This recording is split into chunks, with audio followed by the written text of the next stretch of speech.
Unaangalia Al-Mubajjal TV Tanzania, chemchemu ya elimu. Alhamdulillah rabbil alamin, wa bihi nasta'inu ala umuri ad-dunya wad-din, wa ashhadu an la ilaha illa Allah wahdahu la sharika lahu, wa ashhadu anna sayyidina Muhammadan abduhu wa rasuluhu. اللهم صل وسلم على سيدنا محمد وعلى آل محمد كما صليت على إبراهيم وعلى آل إبراهيم، وبارك على محمد وعلى آل محمد كما باركت على إبراهيم وعلى آل إبراهيم في العالمين إنك حميد مجيد. فيا عباد الله، أوصيكم ونفسي أولا بتقوى الله تعالى وطاعته فقد فاز المتقون. Amma ba'd. Ndugu zangu katika imani, awali ya yote hatuna budi kumshukuru Allah tabaraka wa taala, Allah ambaye ametujalia mimi na nyinyi kuweza kuidiriki siku hii ya leo, vile vile akatuwezesha kuweza kufika sehemu hii tukufu kwa ajili ya kuendeleza ibada ya tukufu ya swala ya Eid, kwani tulikuwa nao miongoni mwetu wiki mbili zilizopita, lakini leo hii hatuko nao. Kwa hiyo basi sisi ambao Allah tabaraka wa taala ametuteua kuweza kuiona siku hii ya leo na akatuwezesha kuweza kufika sehemu hii tukufu kwa ajili ya kuendeleza ibada tukufu, hatuna budi kumshukuru Allah tabaraka wa taala kwa kusema alhamdulillah rabbil alamin. Ndugu zangu katika imani, siku ya leo ni siku tukufu miongoni mwa siku tukufu, walakin ni kwa kila yule ambaye atataka kujikurubisha kwa Allah tabaraka wa taala. Hakuna Eid kwa yule mwenye kudumu katika maasi, wala hakuna Eid kwa yule mwenye kufuata matamanio ya nafsi zake. Hakika ya Eid ni kwa yule ambaye anayohofia siku ya majuto na hasira za Mola wake.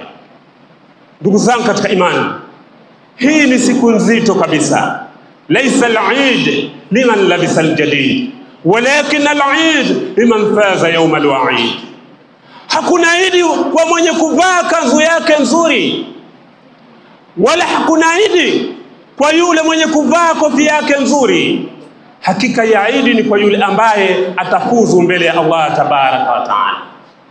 Ndugu zangu katika imani, katika siku hii ya leo kuna tukio la kuchinja, tukio ambalo amelianzisha Nabii Ibrahim alayhi salatu wassalam. Tukio hili Nabii Ibrahim alayhi salatu wassalam aliota kwamba anaambiwa amchinje mwanawe Ismail. Nabii Ibrahim bila ya kusita tayari akaingia katika tendo la kutaka kumchinja mwanawe Nabii Ismail. Kabla ya kutaka kumchinja, akamwambia mwanawe kwamba mimi nimeamrishwa na Allah nikuchinje. Basi Ismail bila ya kusita akamwambia baba yake kwamba fanya kile ambacho umeamrishwa na Allah tabaraka wa taala. Tukio hili tunajifunza nini ndugu zangu katika imani? Nabii Ibrahim tayari alikuwa anataka kumchinja mwanawe kipenzi Ismail, mwanawe aliyemzaa, na ikawa yuko tayari kumchinja. Tunajifunza nini katika tukio hili? Ni imani ya hali ya juu ambayo alikuwa nayo Nabii Ibrahim alayhi salatu wasallam. Ni imani ya daraja kubwa ambayo alikuwa nayo Nabii Ibrahim alayhi salatu wassalam. Kwa nini sisi tumeondoshewa ili tukio la kuchinja watoto wetu kama alivyoondoshewa Nabii Ibrahim? Tunaambiwa tuchinje ng'ombe, kondoo, mbuzi, na watu wana uwezo wa kuchinja lakini hawataki kuchinja. Na baadhi ya watu, kuna watu waliojitolea kuweza kuchinjiwa wanyama wao, wanatoa pesa zao nyingi kutaka kuchinjiwa, lakini watu wanaizuia misaada hii. Wa minan nas man yaqulu amanna billahi wa bil yawmil akhir wa ma hum bimu'minin. Miongoni mwa watu kuna watu yaqulu, wanaosema amanna billahi, kwamba sisi tumemuamini Mwenyezi Mungu, wa bil yawmil akhir, na tumeamini siku ya mwisho, wa ma hum bimu'minin, lakini hao si waumini. Wanapewa ng'ombe za watu, wanakwenda ziuza katika mabucha, wanapewa pesa za watu kuweza kutoa sadaka kununua ng'ombe, wanazitia mifukoni. Wengine wanachukua ng'ombe kwenda kufuga katika mifugo yao. Huu sio Uislamu, ndugu zangu katika imani. Hili ni jambo ambalo mtu amejitolea. Wewe ikiwa huna uwezo wa kuchinja, huna uwezo wa kutoa, wako wenye uwezo ambao wamekuwakilisha wewe kuweza kuwafikia sadaka hii wale Waislamu ambao hana uwezo. Kwa nini wewe unaizuia sadaka hii? Wewe ni muumini gani? Bwana Mtume Muhammad sallallahu alayhi wasallam anatuambia, la tadkhulul jannata hatta tu'minu wa la tu'minu hatta tahabu. Una mapenzi kweli na Waislamu wenzako? Ikiwa unapewa ng'ombe za watu, unakwenda kuziuza, wewe una imani gani? Imani hii ambayo aliifanya Nabii Ibrahim alayhi salatu wasalam, ya kutaka kumchinja mwanawe aliyomzaa. Ikatoka kafara, Nabii Ibrahim akaletewa kondoo kutoka peponi, kwamba mchinje huyu kondoo baada ya mwanao Ismail. Na ndiyo maana sisi imekuwa ni sunna kuchinja ndani ya siku hii ya leo. Kwa nini wewe unavizuia vichinjo vya watu? Kwa nini unavizuia sadaka kuwafikia maskini na mayatima na wajane? Wa minan nas, miongoni mwa watu kuna watu yaqulu, wanaosema amanna billahi, kwamba sisi tumemwamini Mwenyezi Mungu, wa bil yawmil akhir, na tumeamini siku ya mwisho, wa ma hum bimu'minin. Hao si waumini, ndugu zangu.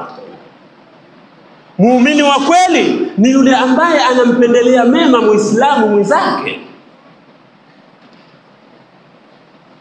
ni yule ambaye anayapendelea mafanikio ya Muislamu mwenzake. Ni msiba ulioje, ndugu zangu katika imani! Ni msiba ulioje huu! Imekuwa mpaka imefikia wakati misaada sasa hivi inasuasua kwa watu ambao si waadilifu. Tunatakiwa tuyaongee masuala haya ili ujumbe uwafikie, kwamba wanakula haki za watu, wanadhulumu haki za watu, alafu wao wamevaa vazi la uumini, wamevaa vazi la Uislamu. Huu sio Uislamu aliotufundisha Bwana Mtume Muhammad sallallahu alayhi wasallam. Aya abidu kam yaraka Allahu asiya muhibban ala ad-dunya walil maut nasiya, anasita liqaa Allah wal qabra wat thara wa yawman abusan tashibu fihi nawasiya. Aya abidu kam yaraka Allahu asiya, mpaka lini ndugu yangu Muislamu utakuwa unamuasi Mwenyezi Mungu? Mpaka lini utakuwa unakula haki za watu? Anasita liqaa Allah wal qabra wa thara, umesahau kwamba ipo siku utakutana na Allah tabaraka taala. Umesahau kwamba wewe utakuwa ni chakula cha wadudu,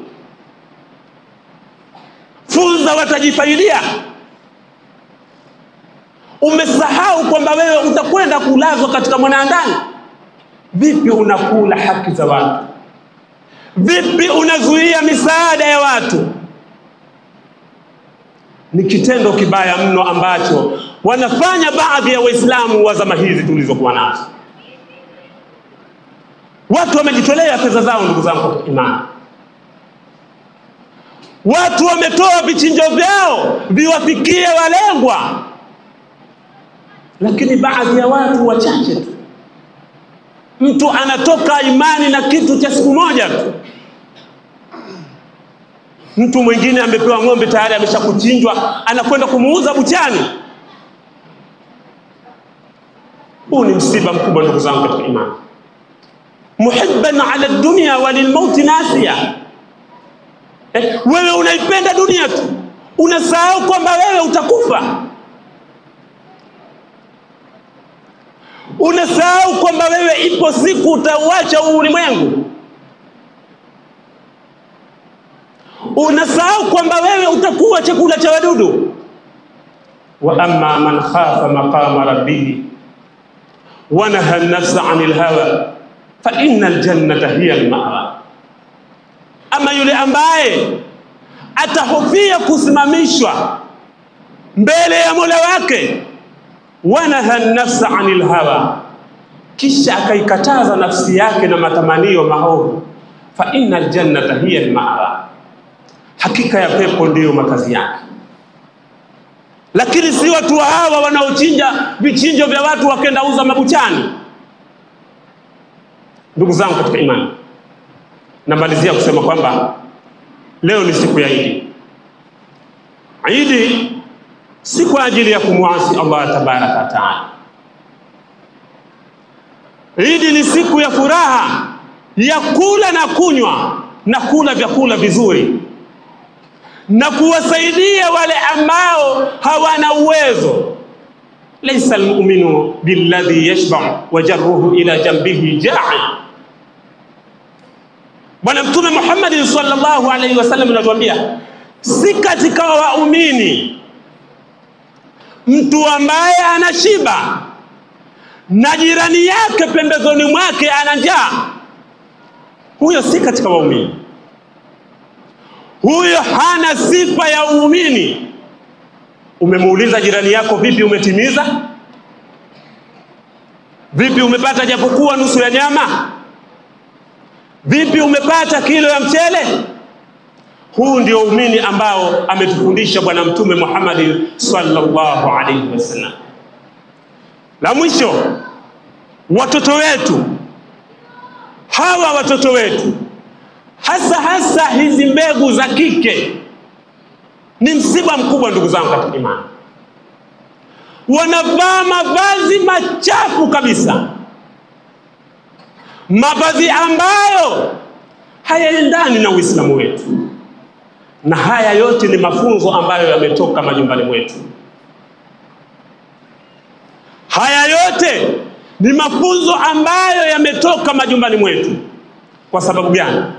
Bwana Mtume Muhammad sallallahu alaihi wasallam anatuambia, kullukum ra'i wa kullukum mas'ulun 'an ra'iyatihi.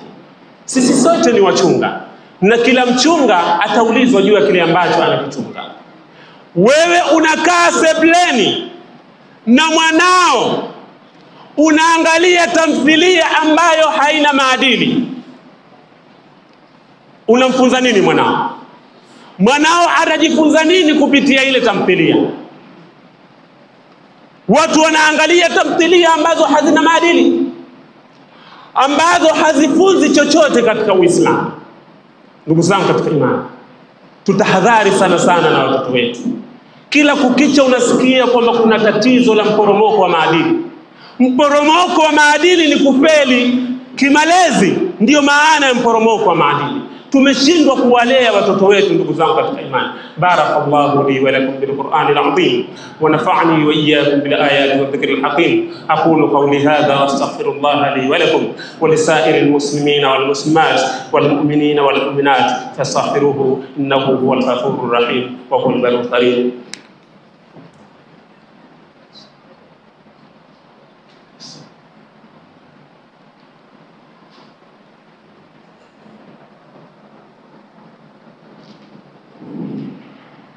الله أكبر الله أكبر الله أكبر الله أكبر Allahu akbar, Allahu akbar. Alhamdulillah, alhamdulillahi alladhi hadana lihadha wama kunna linahtadiya lawla an hadana Allah. Wa ashhadu an la ilaha illa Allah wahdahu la sharika lahu wa ashhadu anna sayyidina Muhammadan abduhu wa rasuluhu. Faya ibadallah, usikum wa nafsi bitaqwallahi ta'ala wa ta'atihi faqad faza al-muttaqun. Qala Allah ta'ala: inna Allah wa malaikatahu yusalluna 'alan nabi ya ayyuhalladhina amanu sallu 'alayhi wa sallimu taslima. Allahumma salli 'ala Muhammad wa 'ala ali Muhammad kama sallaita 'ala Ibrahim wa 'ala ali Ibrahim wa barik 'ala Muhammad wa 'ala ali Muhammad كما باركت على إبراهيم وعلى آل إبراهيم في العالمين إنك حميد مجيد. اللهم ربنا آتنا في الدنيا حسنة وفي الآخرة حسنة وقنا عذاب النار. اللهم سهل لنا من كل ما نريد ونجنا من كل ما نخاف بفضلك يا لطيف إنك على كل شيء قدير. اللهم اجعلنا رزقا واسعا حلالا طيبا. اللهم اجعلنا رزقا واسعا حلالا طيبا. اللهم اجعلنا رزقا واسعا حلالا طيبا. يا ربي tunakuomba uwasamehe maiti wetu wote waliotangulia rabbil alamin. Ya Rabbi, wakiwa katika sehemu nzito, ya Rabbi wafanyie pesi. Ya Rabbi, yajalie makaburi yao kuwa bustani katika bustani za pepo, wala usifanye makaburi yao kuwa mashimo miongoni mwa mashimo ya moto rabbil alamin. Da'awahum fiha سبحانك اللهم تحيتهم فيها سلام وآخر دعواهم عن الحمد لله رب العالمين. Unaangalia Al Mubajjal TV Tanzania, chemchemu ya elimu.